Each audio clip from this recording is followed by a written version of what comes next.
الله أكبر.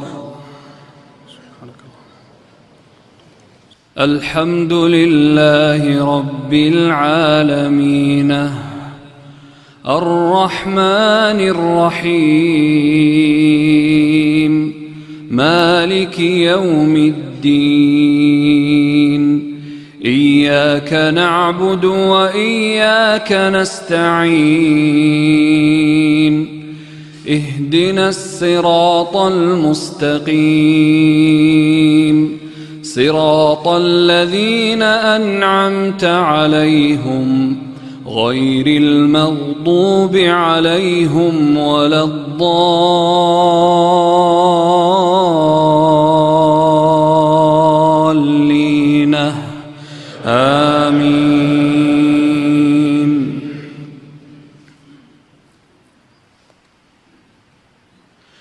واتل عليهم نبأ إبراهيم إذ قال لأبيه وقومه ما تعبدون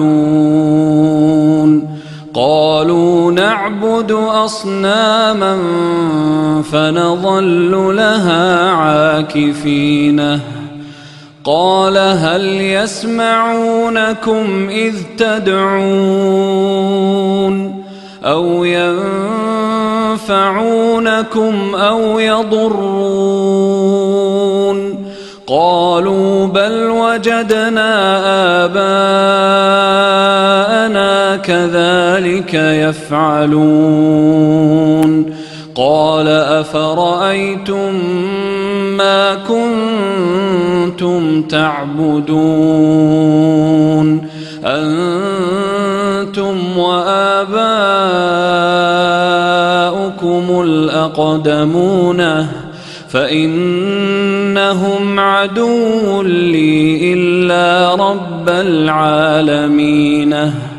الذي خلقني فهو يهديني والذي هو يطعمني ويسقيني وإذا مرضت فهو يشفيني والذي يميتني ثم يحييني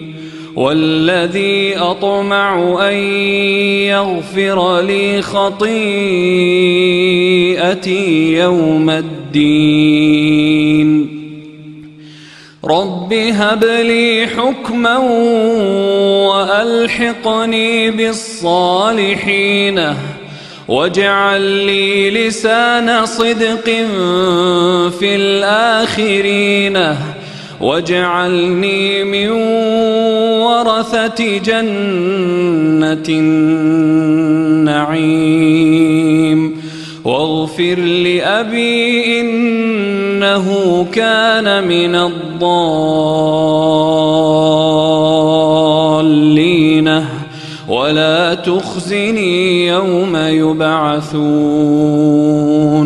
يوم لا ينفع مال ولا بنون إلا من أتى الله بقلب سليم وأزلفت الجنة للمتقين وبرزت الجحيم للغاوين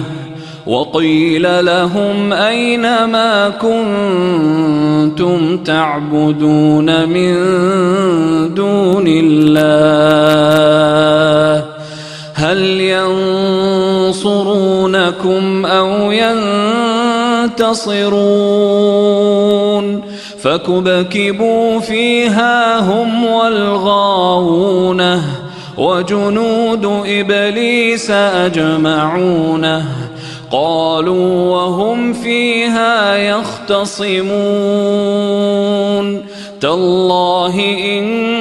كنا لفي ضلال مبين إذ نسويكم برب العالمين